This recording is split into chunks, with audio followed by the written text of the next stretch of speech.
Jazzcast Pros. Have you ever wanted something so badly and then had it not happen? Of course you have. You're human. How did you handle this disappointment? Do you ever struggle with the balance of both having structure of a schedule, yet you want that freedom of spontaneity for when new things pop up? These are all things we dive into today with Dominic. Dominic wears so many hats and does juggle a lot of things, yet they all come down to the core of serving others. There is so much beauty in discovering self through serving others, and Dominic really pours everything into that. Him and I actually have really similar journeys. We both went into teaching as a passion and thought it was going to be our forever. Yet disappointment led to so many other incredible things for us. I wouldn't be here if it weren't for me running into disappointment of not getting a job, many jobs. So let's get into this conversation with Dominic. Welcome to High Vibe Table Talks, the podcast to help you, the cautiously ambitious woman, remove mental barriers and take action now so that you can achieve your high vibe desires. I'm your host, Rashawn Hargrave, and I have taken my background of education and my decade of working for a startup and turn it into high vibe masterminds. Every week, I share insights from myself and my guests to help you navigate the messy middle. Dominic Piacentini, welcome to High Vibe Table Talks. Good morning. Glad to be here. So what I always like to start off with is letting the listener know who you are and who you serve. Who I am probably still figuring out, but I am currently an educator in a local suburban school district. I work in the superintendent's office. I am a director of professional learning and program evaluation. It's crazy to say, I was my 19th year in education. I've worked in various roles in various districts. I've owned catering businesses, so I've literally served food in the past to people at an affordable price. And more recently, I've been into real estate. So I'm a real estate agent, so I serve clients in that manner to help them buy and sell their homes. I own rental properties, so I provide people an opportunity to have nice living spaces in areas of the Rochester area. And what I'm most passionate about is this wellness journey that I've been on the past several years. And then now, as I've grown into being more comfortable with my path and my ability to kind of curate experiences, I've been helping others by, co-facilitating wellness retreats or organizing wellness events more locally. I've started a consulting business based on this idea of wellness and restorative practices, working with school districts or teams, organizations, companies around better ways of interacting as human beings, being proactive to establish positive relationships, potentially come in and help repair conflict if there is in an effective way, and building systems where folks can engage in meaningful, positive ways to be more productive, depending on the focus of their organization. Yeah, I love the proactivity part of that because as human beings, we're all naturally emotional, and a lot of times that can create a lot of friction when you want to build positive relationships. So like you said, being proactive, building systems, building routines for people to communicate effectively, especially when emotions run high, is really important in building and flourishing and having positive relationships, especially in teams and schools and things like that. But one thing I love about working with entrepreneurs is it sounds like you have a deep desire to help people and create ways in order for them to really have incredible lives. And it's cool seeing different way it manifests, whether it's in education, whether it's in real estate, whether it's in holistic restorative practices, whether it's food. These are all ways that you serve people to just enrich their lives, which is really, really cool. So one of the ways that our paths have been similar is that I started out as an educator, just like you, and kind of went into the entrepreneurship path. So can you tell us about why you think you are called down the path of an entrepreneur and what that kind of has looked like for you? It's a funny question because in my family, my parents really instilled this idea of a work ethic. Both are career social workers. Growing up, both had 3-4 jobs. So this idea of always working has kind of been instilled in me. But conversely, the idea of entrepreneurship wasn't really prevalent in our family. And so I always say my parents were great at giving me lots of love and fed me, but there was never like, a transfer of wealth or a transfer of, here, son, take over this business. And for whatever reason, I just always have been driven to try and explore different things, earn more monetary gain. And then as of late, obviously trying to gain, financial stability and comfort, but in a way that feels fulfilling to me.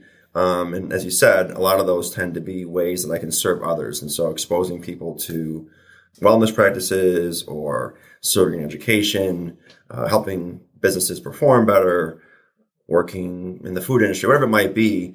I've just kind of been called to do more, to help more, and then hopefully, having ways where people find those services valuable and then, benefit on my end as well. So if it's like a reciprocal kind of relationship where I always want to be offering positive services to folks and being felt that way, no matter what kind of venture it might be, it's important for me for it to be something, like you said, that's like in the service industry where I can provide a service and see people benefit from that immediately and in long-term effects. Yeah, so the ability, you're creating a life for yourself where you're able to make an impact and you're able to make an income.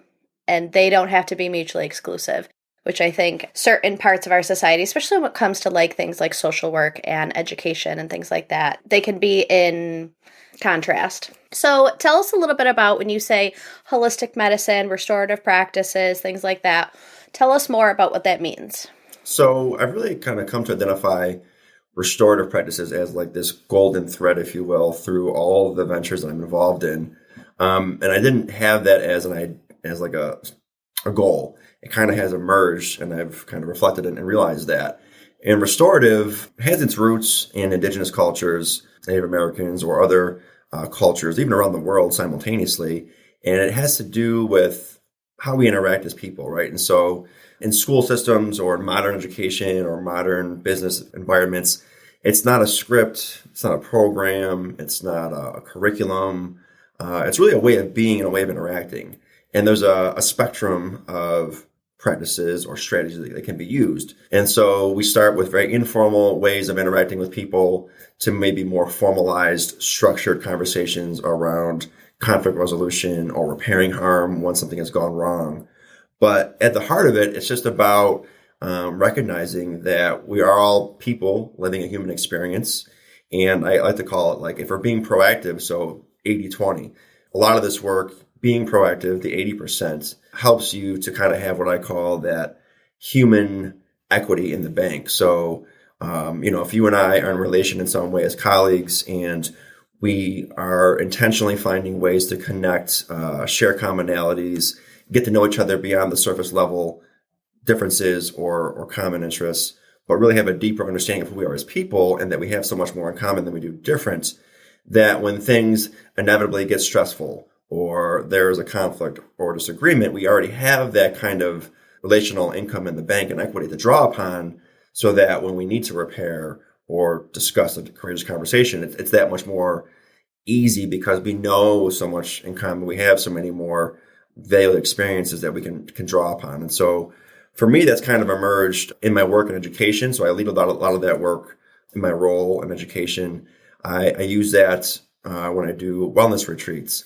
I use that when I'm doing consulting, right, to help systems intentionally implement these ways of being through different protocols and strategies and systematic thinking so that we can be more productive.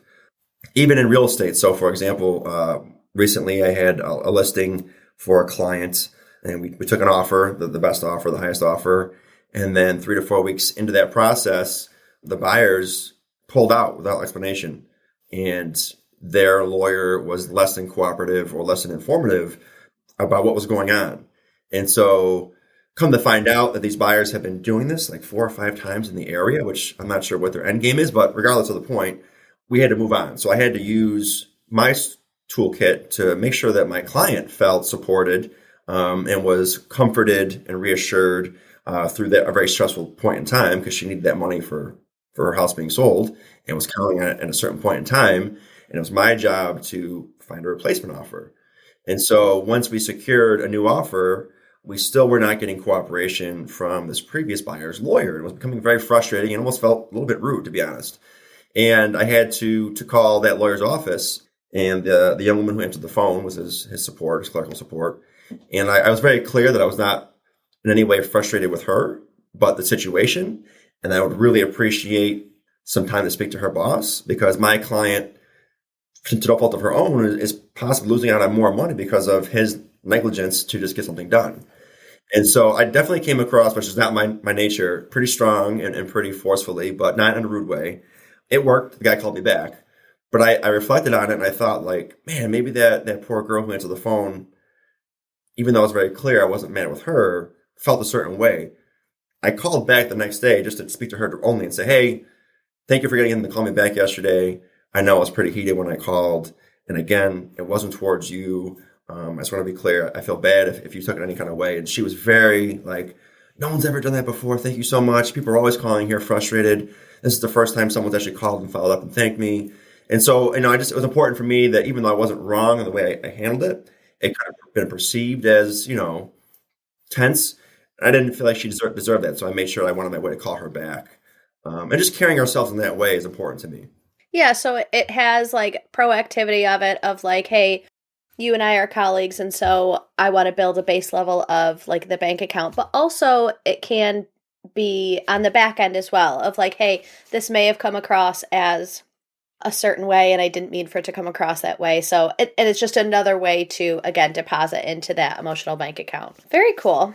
One of the things that we touched on in our first conversation was, like I said, my path was leading towards education, and I was applying for jobs, ended up not getting any, pivoting.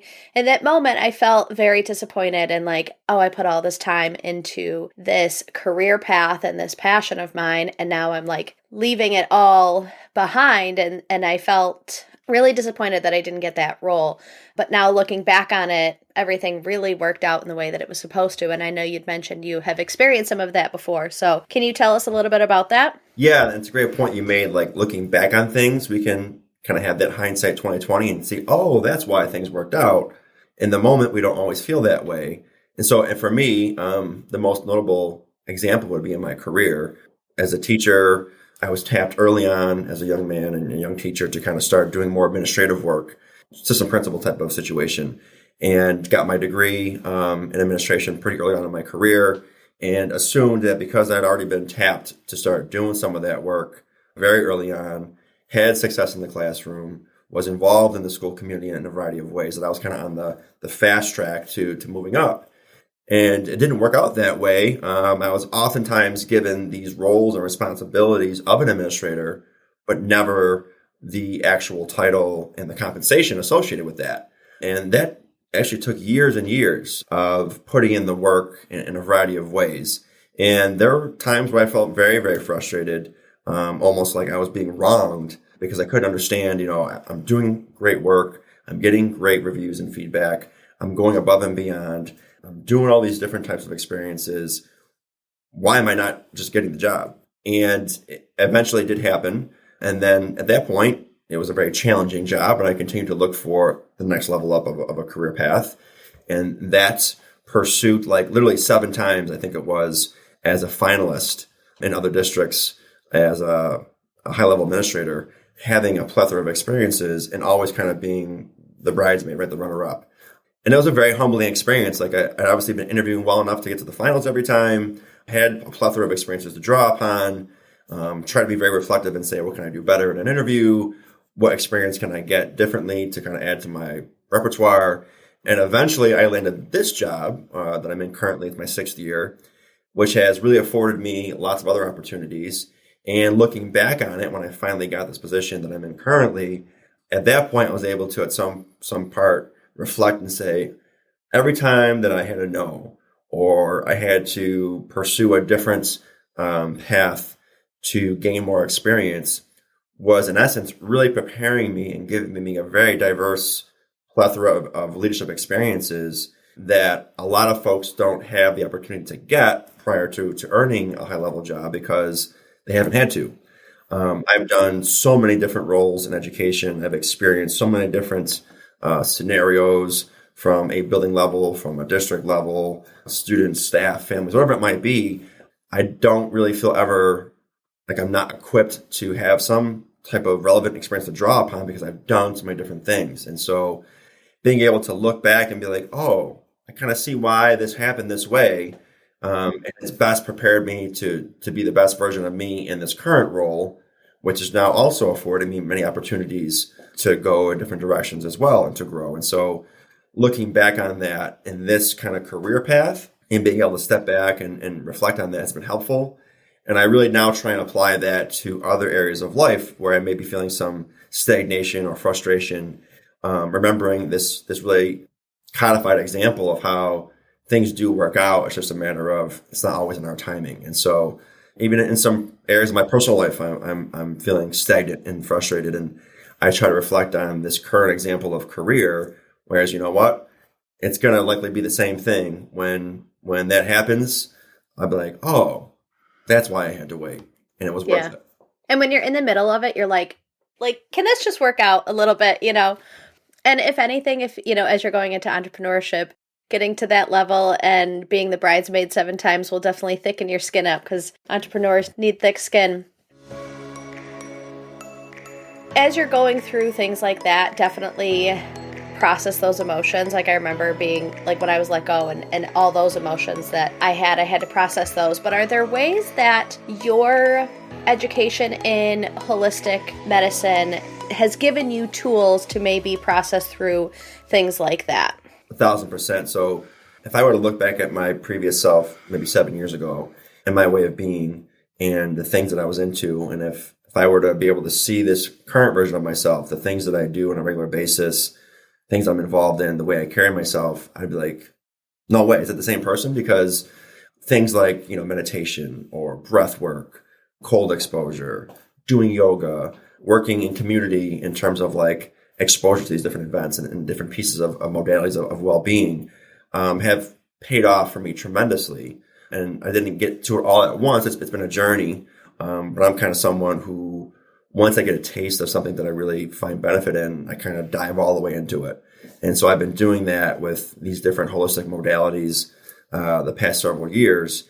And the more I dive in, the more I find benefit. And so just being able to kind of calm the mind and the nervous system, being able to, when I'm in the middle of a stressful situation or disappointment, being able to draw upon these modalities to recenter myself, to generate gratitude as a physical sensation through meditation or other practices has been exponentially beneficial to my experience as a human being, living a lived experience where there are ups and downs. And I've really found a lot of joy in being able to create opportunities to share some of those modalities with others and expose them. I found that just as gratifying, if not more sometimes, than doing it for myself. And so it's very reciprocal in that way. The more I dive into these things, the more adept I get at the things I'm involved in, the more I share with others, I'm benefiting. There's an Eastern kind of belief, the idea of meditation or holistic practices is to better yourself, not really just for yourself, but because if I'm a better version of me, the way I interact with the world and the environment around me is going to be better. And thusly, everyone around me will be better. So like, it's like the rising tide, right? We all will lift each other up. And so that concept of like collectiveness through community really draws upon me and motivates me to continue to share these things with people. Yeah. The ripple effect of like someone being in your space that's like calming and communicative and they feel heard and seen and understood, then they go out into the world and interact with others in a way that makes them feel seen, heard, understood. And it just continues to like you said, rise all ships. So thinking about like being proactive and reactive with those practices, things like meditation and breath work, it's not something like you can only use when you're in stressful situations. Like the way that you get the most out of it is by having a practice that you use. So when it is time in a more stressful situation, those muscles are already built. Would you say that is true? Totally, yeah. So it's great to have as a reactive tool in your toolbox, but it's also, I would say, even more powerful to have as a regular practice, as a way to kind of even prevent yourself from getting too elevated when the inevitable things do arise in life, because they will. I found that doing these habitual practices have been a really great source of preventative work for me, and also can be useful when I'm needing it to be reactive. I think we talked about in our initial conversation the idea of like having a routine, right? So my morning routine has grown exponentially the past several years. The more I go on my journey, the more my routine grows. And I initially started feeling like anxiety around, which is the opposite of what I do these things for, the intention around maybe every morning not getting to all of my things. So we talked about like I have a list every morning or every night before the next day. I jot down on a notepad the things I want to accomplish in my personal life and business life, aside from my career job. And I take great joy out of literally crossing those things off that list every day. And as my wellness routine grew, my wake up time in the morning became earlier, and I needed more time in the morning to get to those things. And so I started feeling anxiety and like frustration if I wasn't able to get to those 5 or 6 things, all of them each day, whether it be reading, a gratitude journal, breath work, a cold exposure, yoga, or some type of physical activity at the gym, to name a few. And I found a very easy trick was to just write down on my little notepad morning routine. And so if I was able to get to 3 of the 6 or even 1 of the 6 that morning, I'm still able to cross that out now and get that gratification and know that I did what I could in that moment for myself. And I still took time to prepare myself to be in a good space to enter through my day as much as I can. And so that was a shift. And I think that shift really came from, it sounds very obvious, right? But like through these practices that I do, these modalities, it dawned upon me like, I need to model this even in this way. Mm-hmm. Yeah, it's not an overnight thing. And I think there's a lot of grace in, I'm doing what I can with what I have, and like you said, the benefits of all of these practices are to decrease stress, anxiety, and it was having the opposite reaction. And so for you to be able to reflect on that and be like, this isn't why I started down this journey. How can I make a small shift? And sometimes we think we have to make these giant leaps. But for you, it was a small shift of like, I got to 1. Well done. Like, that's great. And it's just such a powerful experience for yourself. And like you said, as you're curating these events for others, for them to have, to see that modeled. Like in the beginning, when you talked about your parents, like you didn't necessarily see entrepreneurship modeled from them. And so you're going into that and doing it in your way now. And these practices are something that you're modeling for yourself and then able to model for others as well. So that's really, really great. We are closing in on our time. So as I didn't get to all the questions, but this was such a great conversation. We could talk forever. So let's jump into the lightning round questions. What is a must-read book for you? So one book that comes to mind is from Sadhguru, who's a guru, obviously. And his book is Inner Engineering, A Yogi's Guide to Joy. And that was a really cool book that kind of gives some examples from a spiritual lens of how we can reflect on the feelings of joy and really cultivate joy intentionally throughout our day and the benefits it has to our well-being and those around us. Mm-hmm. That is so powerful. I did an episode a while back around joy and like how much we seem to lose that filter as we grow up and have to be more serious and have to like have our structure and do adult things. And it's just so powerful to find the little moments of joy in day to day. So that's really good. If I could add one thing to that real quick, I know you're around. So lately I've been incorporating mindfulness into different events or different trainings that I run. And I'm trained in mindfulness-based stress reduction at Brown University. It's tying brain science to meditation, which is pretty cool. But one of the pieces of that is the idea of joy and gratitude and meditation and cultivating a feeling physically of a memory when you had joy, trying to call that up physically, and then extending it to those in the room around you, offering it out to someone intentionally in your life, and then most importantly, back to yourself. And I get such great results from people who don't do that on a regular basis, right? And how good that feels. So just a little shout out. Yeah, that's great. That's awesome. What does creativity mean to you? I'm always just kind of going with the flow. And I guess to me, tangibly, I like to sketch. So I've been sketching lately as a way of like active meditation. And again, another way that I can model a little bit of personal growth is I used to get frustrated like as a kid when I would draw if it didn't come out just right.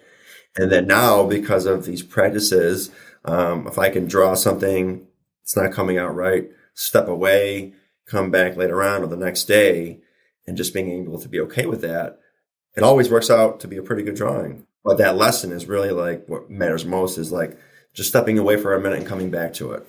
Yeah. But being creative just kind of, for me, is just finding different ways to share what's important to me, to share what I feel works for me that might help others. And being willing to get out of my comfort zone, which I have done the last several years to do these things, to hear what others have to share and just allowing that space for the flow of ideas and exchange of information. Mm-hmm. What is the best piece of advice you've ever received? Let that shit go. I love that so much. And it's easier said than done, but it's so true. It is, especially like when you talked about like the phone call earlier, like we can take so much and make it a reflection of us. And it really has nothing to do with us. So let that shit go. I like that. What is something that's on your bucket list? So we talked a little bit about my journey with cold exposure. So I'm really big on the Wim Hof Method. We talked about that in our pre-discussion. I would love to like go to one of his retreats. He does them every year in Poland. And I've been a very like passionate student of his work and his modalities for several years, and now go out and teach others. But I think it'd be so powerful to be in his presence and to go experience his method from him directly in the mountains in Poland in the winter. So maybe this year or next, I'm going to make that happen, I think. That's awesome. We're all manifesting that for you. So, and I'll put in the show notes like some links to his stuff because it's really cool. And the way that he connects the mind and the body and everything is just really powerful in the next evolution, I think, of our view of medicine and wellness. What is the coolest shit you've done in the last year or are currently working on? You know, being an uncle for the first time has been really cool. I'm really close to my family, so that's been a great experience. But I would say just pushing myself outside of my comfort zone to avoid this idea of like imposter syndrome. So maybe I'm not as far on the journey of wellness or these modalities as some others, but having the confidence to know that I have my space and my role, and being able to curate retreats for others or to curate events where maybe I'm not leading the entire experience, but I'm organizing it, leading certain parts, and then cultivating connections for those who are experts in yoga or in whatever else, sound baths, whatever it might be, and bringing people together to experience that. And so that's been a really big joy for me as of late. I did a really cool event at my home / Highland Park in Rochester just last month, and we had like 50 people experiencing breath work, and I was beating the drum, leading somatic breath work, and we had 6 cold plunges and a cacao ceremony and yoga and all the things, and just being able to see the joy that people got in community to experience these modalities together with, in some cases, complete strangers was really like such a great gratitude generative experience. And I'm looking forward to doing more of that in the very near future. Yeah, that's really, really powerful. In order to experience that, you had to push yourself outside of your comfort zone and experience imposter syndrome. And those are such huge parts of the journey that people are scared to walk through. So well done. Awesome. Thank you so much. Where can people find you? So currently just on social media, whether it be Instagram, Facebook, LinkedIn. You can search my name. It's a public account and all those. I've really made a conscious effort to be comfortable, again, that imposter with like sharing more content about the things I'm involved in. So that's a growing bank of ways to see what I'm doing and going to be doing and have done. So find me on social. I love hearing from people. I love having a chat, maybe a chance to connect and do some work together. Perfect. Awesome. Thank you so much. We'll put links to your social media in the show notes. Great. Thanks for having me. I appreciate it. If you like this podcast, High Vibe Table Talks, don't forget to subscribe. We will see you next week. And remember that big dreams and small steps will transform your life.